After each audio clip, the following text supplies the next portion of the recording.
Welcome back, dear listeners, to another enriching episode of Within and Without, A Path to Mindful Living. I'm Arya Elina, your host and fellow traveler on this journey of self-discovery and spiritual insight. Whether you've been with us from the beginning or are tuning in for the first time, thank you for being here. Together, we're diving deep into the wisdom of the Bhagavad Gita and uncovering how its teachings can guide us to live more mindfully in our modern lives. Last week, we explored Chapter 8, Akshara Brahma Yoga, or the Yoga of the Imperishable Absolute. In that episode, we discussed Krishna's profound teachings on the eternal nature of the self, the significance of focusing on the divine, and how the state of our consciousness at life's final moment shapes our journey beyond. Rayan and I reflected on how these timeless lessons can help us face life's transitions, both big and small, with grace and clarity. Today, we turn to Chapter 9, Raja Vidya Raja Guhya Yoga, which translates to the Yoga of Sovereign Science and Sovereign Secret. This chapter is often called the crown jewel of the Gita because it reveals what Krishna describes as the most confidential knowledge. It's an intimate and heartfelt chapter where Krishna invites us to deepen our relationship with the divine, not through complex rituals or philosophical debates, but through trust, devotion, and a simple, open heart. Joining me, as always, is my co-host and guide, Rayan Wells. Rayan, I find Chapter 9 to be a deeply personal and transformative section of the Gita. Krishna's message here feels accessible, yet profound. He emphasizes that this sovereign science isn't meant just for saints or scholars. It's for all of us, regardless of our background or circumstances. What stands out to you as we begin this exploration? Thanks, Arya. Chapter 9 is indeed special. What I find remarkable is how Krishna blends reason with devotion. He explains the nature of the divine in a way that's both intellectually satisfying and emotionally uplifting. Krishna reveals that the divine is present in every aspect of creation, within us, around us, and beyond us. Yet he also highlights how we can connect to this infinite presence through simple acts of devotion, faith, and surrender. It's a beautiful balance of head and heart. Yes, absolutely. And what makes this chapter even more relevant is Krishna's assurance that spirituality isn't about perfection. It's about sincerity. He says even a small step taken with faith and love can lead us closer to liberation. It's a deeply comforting and empowering message, especially for those of us navigating the challenges of modern life. As we explore this chapter, we'll uncover its teachings on the power of faith, the universality of the divine, and the beauty of surrender. We'll also reflect on how these ideas resonate across other spiritual traditions and share practical ways to live with greater devotion and trust in our daily lives. Before we dive in, a quick reminder. If you've been enjoying this series, don't forget to subscribe to our channel, Within and Without, A Path to Mindful Living. Subscribing helps you stay updated on future episodes and supports us in growing this wonderful community of seekers. So, let's embark on this journey together into the heart of the Gita's wisdom. Rayan, are you ready to unpack this beautiful chapter and guide our listeners into this sovereign secret? Absolutely, Arya. Let's dive into the heart of devotion and discover how Chapter 9 can inspire and transform us. To truly appreciate the depth of Chapter 9, we need to start with Krishna's bold declaration. This knowledge is the Raja Vidya Raja Guhya, the king of sciences and the king of secrets. Rayan, what does Krishna mean when he refers to this knowledge as sovereign, both as science and secret? It's a powerful way to frame spiritual knowledge, Arya. Krishna uses the term Raja Vidya to emphasize that this is the ultimate knowledge, one that transcends intellectual understanding and leads to direct experience of the divine. It's a science because it's universal and systematic, offering a path that anyone can follow. At the same time, it's Raja Guhya, a secret, not because it's hidden, but because it requires inner receptivity and faith to truly grasp. That's such an important distinction, Rayan. Krishna invites us to approach this knowledge not just with our minds, but with our hearts. He emphasizes that faith, Shraddha, is the gateway to this wisdom. Without trust in the divine or in ourselves, it's difficult to open up to these truths. How do you see this idea of faith connecting to Krishna's broader teachings in the Gita? Faith is foundational, Arya. Krishna repeatedly underscores that spiritual growth begins with trust, not blind belief, but an inner conviction born out of reflection and practice. Faith isn't just about believing in God, it's about trusting the process of life itself. This idea resonates with what Sadhguru often says about the need to align with life's intelligence rather than resisting it. Faith helps us stay open even when the path seems unclear. Exactly, Rayan. And Krishna doesn't stop at faith. He goes on to describe the nature of the divine as both immanent and transcendent, within us, around us, and beyond us. He says, "I am the taste in water, the light in the sun and moon, the sound in space, and the life force in all beings." This poetic expression of the universal divine is so powerful. How do you interpret this vision of divinity? It's one of the most beautiful aspects of Chapter 9, Arya. Krishna is teaching us that the divine isn't confined to churches, temples, rituals, or doctrines. It's woven into the fabric of existence, present in every moment and every being. This perspective reminds me of modern ecological and mindfulness movements that emphasize interconnectedness. When we see the sacred in all things, our relationship with the world becomes one of reverence and care.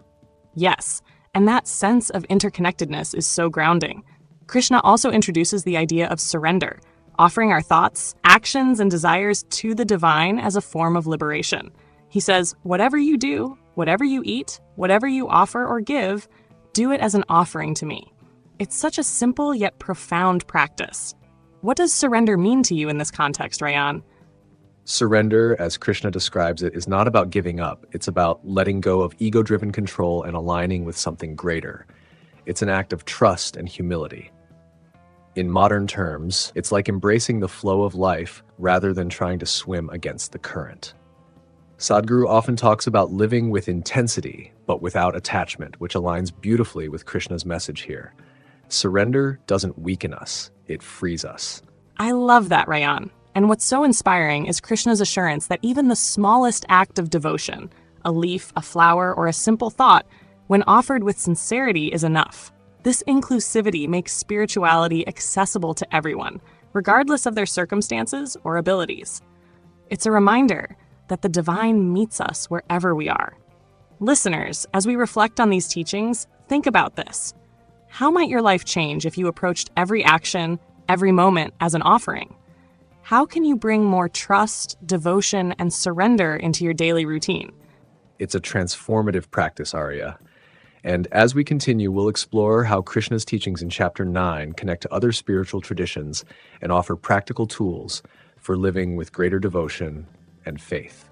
To understand why Chapter 9 holds such a special place in the Bhagavad Gita, it helps to consider the historical and cultural backdrop of Krishna's teachings. Rayan, why do you think Krishna chose this particular moment to reveal what he calls the most confidential knowledge? It's all about timing, Arya. The Gita is set on the battlefield of Kurukshetra, a moment of profound crisis for Arjuna. He's overwhelmed, not just by the thought of fighting his own kin, but by deeper questions about duty, morality, and the meaning of life. In this chapter, Krishna shifts from addressing Arjuna's external dilemmas to revealing the inner truths that can guide him and all of us toward liberation. It's as if Krishna knows that only when we're at a crossroads, questioning everything, are we truly ready to hear and absorb this wisdom. That's such a powerful insight, Rayan. And it's not just Arjuna's personal journey. It's a reflection of a broader shift happening in Indian spiritual traditions at the time. The Gita, with its emphasis on devotion and accessibility, stands out against the backdrop of Vedic rituals and intellectual discourses that often felt exclusive. How does Chapter 9 embody this shift? Great point, Arya. In the Vedic tradition, much of the spiritual practice centered around elaborate rituals performed by priests. While those rituals had their significance, they weren't accessible to everyone. The Gita, and especially Chapter 9, opens the door to a more inclusive spirituality. Krishna says that anyone, regardless of caste, gender, or status, can attain liberation through devotion and surrender. This democratization of spiritual knowledge is revolutionary and echoes through later movements like Bhakti Yoga, which emphasized love and connection with the divine over formal rituals. Exactly, Rayan. And this shift toward inclusivity wasn't unique to India. Around the same time, we see other traditions emphasizing accessibility and personal connection to the divine. For instance, in Sufi Islam, the focus is on love and surrender rather than rigid dogma. Similarly, Christian mystics of the Middle Ages spoke of divine grace and the heart's connection to God. It's fascinating how these movements in different parts of the world resonate with Krishna's teachings in Chapter 9. It really is, Arya. And what's remarkable is how Krishna connects the universal with the personal. He doesn't just talk about the grandeur of the cosmos, he invites us to find the divine within our everyday lives. This balance between the infinite and the intimate makes Chapter 9 feel both profound and relatable. Absolutely. Listeners, as you reflect on this historical and cultural context, think about how Krishna's call to devotion and surrender might resonate with your own spiritual or personal journey. How does this idea of universal accessibility inspire you to deepen your connection with the divine? It's a beautiful reflection, Arya, and it sets the stage for our next discussion, how these teachings from Chapter 9 can be applied to our modern lives. Let's uncover how we can bring Krishna's wisdom into our daily routines. Let's bring Krishna's teachings in Chapter 9 into the context of our modern lives. Rayan, one of the key takeaways from this chapter is the idea of devotion, not as a ritualistic practice, but as a way of living. Krishna says, whatever you do, whatever you eat, whatever you offer or give, do it as an offering to me. How do you see this translating into our daily routines? It's a profound yet simple shift, Arya. Krishna's message here is that devotion isn't about grand gestures, it's about mindfulness and intention. When we approach our daily tasks, whether it's cooking, working, or spending time with loved ones, as acts of devotion, it changes how we experience them. Even the most mundane activities become sacred. This aligns with modern mindfulness practices that encourage us to be fully present and intentional in whatever we do. Absolutely, Rayan. And Krishna's emphasis on sincerity over perfection is so relevant today. We live in a culture that often prioritizes results over effort. Krishna reminds us that even the smallest act, when offered with love, is enough. It's about the quality of our intention, not the quantity of our achievement. Yes, and that perspective can help us manage the pressures of modern life. For example, think about how often we measure our worth by external successes, whether it's promotion at work or hitting personal milestones. Krishna's teaching of surrender invites us to detach from these outcomes. When we focus on the effort rather than the result, we find a sense of freedom and fulfillment. And that's something we all need more of, Rayan. Freedom from the constant cycle of striving and stressing. Krishna's call to surrender isn't about giving up, it's about letting go of the need to control everything. When we trust the process, we open ourselves to possibilities we might never have imagined. Exactly, Arya. This idea of surrender is also deeply practical. In relationships, for instance, how often do conflicts arise because we're trying to impose our expectations on others? By practicing non-attachment and focusing on mutual respect and understanding, we can create healthier, more compassionate connections. And it's not just relationships. Krishna's teachings apply to our relationship with ourselves. He reminds us that we are part of the divine, inherently worthy and connected to something greater. This can be a powerful antidote to the self-doubt and anxiety so many of us face today. That's a great point, Arya. And it ties back to Krishna's assurance that no effort on the spiritual path is ever wasted. In a world where we're often hard on ourselves for not being good enough, this is a deeply comforting message. Spiritual growth isn't linear, and every step we take matters. Yes, Rayan. Listeners, as you reflect on this, consider how you can bring more devotion and trust into your daily life. What would it look like to approach your work, relationships, and even your challenges as offerings to something greater? It's a powerful practice, Arya. And for those of us who struggle with detachment, mindfulness exercises can be a great starting point. Even something as simple as taking a few deep breaths before beginning a task can help us align with the spirit of devotion Krishna describes. That's a wonderful suggestion, Rayan. Now, let's take a moment to integrate the wisdom of Chapter 9 into a practical mindfulness exercise. This practice is inspired by Krishna's teachings on surrender and gratitude, and it's designed to help you cultivate a sense of trust and devotion in your daily life. Before we begin, Find a comfortable place to sit. You can sit cross-legged on the floor or on a chair with your feet flat on the ground. Let your hands rest gently on your knees or in your lap. Close your eyes if you feel comfortable, and take a deep breath in and slowly exhale. Let's start by bringing your attention to your breath. Breathe in naturally, noticing the coolness of the air as it enters your nostrils, and breathe out, feeling the warmth of the exhale. With each breath, let your body relax a little more. Let your shoulders soften, your jaw unclench, and your mind quiet down. As you settle into this stillness, visualize a warm, golden light at the center of your chest, your heart center. This light represents the divine essence Krishna speaks of, the universal presence within you and around you. With each inhale, imagine this light growing brighter and more radiant. With each exhale, feel this light expanding outward, filling your entire being with warmth and peace. Now think of a task or action from your day. Something simple like preparing a meal, helping a loved one, or completing a work assignment. Imagine offering this action into the light at your heart, as Krishna invites us to do. Visualize it as a gesture of devotion, an offering to the divine within you. Let go of any attachment to the outcome and focus only on the sincerity of your effort. As you continue to breathe, silently repeat the phrase, "I offer this with love and gratitude."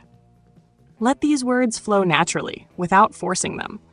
With each repetition, feel a sense of lightness and surrender, trusting that your effort, no matter how small, is meaningful and seen by the divine. Take a moment now to reflect on anything in your life that you've been holding on to tightly, whether it's a goal, a relationship, or a challenge. Imagine offering this too into the light, letting go of control and trusting the process.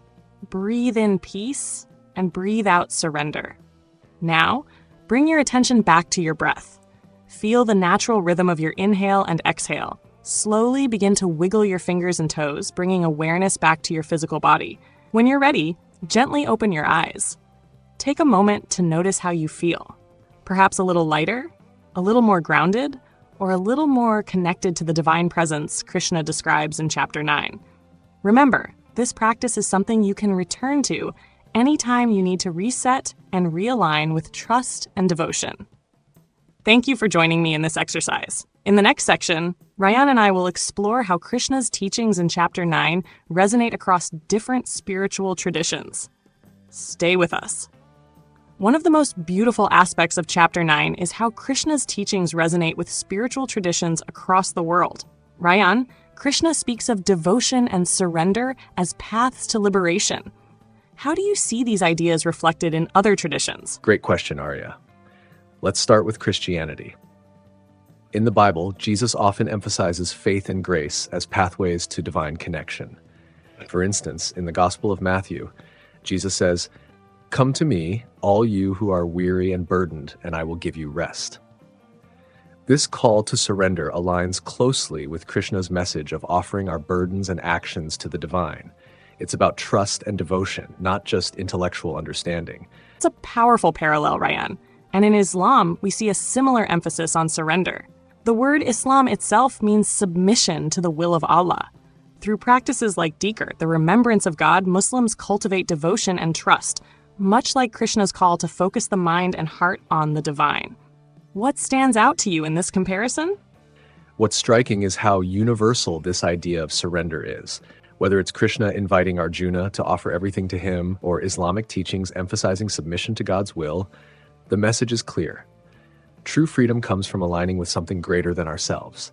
It's about letting go of control and trusting in the divine plan. Exactly. And this resonates deeply in Buddhism as well. While Buddhism doesn't focus on a creator deity, it emphasizes letting go of attachments as the path to liberation. Practices like mindfulness and compassion help practitioners transcend the ego and connect with the universal truth. It's another way of surrendering, not to a deity, but to the flow of existence itself. Absolutely, Arya. And what I love about these parallels is how inclusive they make spirituality. Krishna's teachings in Chapter 9 remind us that devotion isn't confined to any one tradition or set of practices. Whether it's chanting Om, saying a prayer, or simply living with mindfulness and gratitude, the essence is the same. connecting with the divine presence within and around us. Yes, Rayan, and Krishna's inclusivity is especially evident in his assurance that anyone, regardless of caste, background, or past actions, can attain liberation through sincere devotion. This echoes the universal accessibility found in movements like Sufism in Islam and the Bhakti tradition in Hinduism, both of which emphasize love and connection over rigid rituals. It's inspiring, Arya, and it's a reminder that the path to the divine is as diverse as humanity itself. These teachings encourage us to find our own way of connecting with the sacred, whether through prayer, meditation, or acts of service. The form doesn't matter. It's the sincerity and love behind it that counts. Exactly, Rayan. Listeners, as you reflect on these interfaith connections, think about how these ideas of devotion and surrender might resonate with your own spiritual or personal practices. What forms of connection feel most authentic to you? How do you integrate trust and devotion into your daily life? It's a beautiful reflection, Arya. And as we move into the final segment of this episode, we'll share how you can take these teachings from Chapter 9 and apply them in practical ways to cultivate faith, devotion, and surrender. Stay with us. Before we close, let's take a moment to reflect on everything we've explored today. Chapter 9, Raja Vidya Raja Guhya Yoga, has offered us profound insights into the nature of faith, devotion, and surrender. Krishna's teachings remind us that spirituality isn't about perfection or exclusivity. It's about sincerity, love, and trust in the divine. Now I'd love to hear from you, our listeners. Here are a few questions to guide your reflections. What does faith mean to you in your personal or spiritual journey? How do you practice surrender in your daily life? Are there moments where letting go has brought you peace?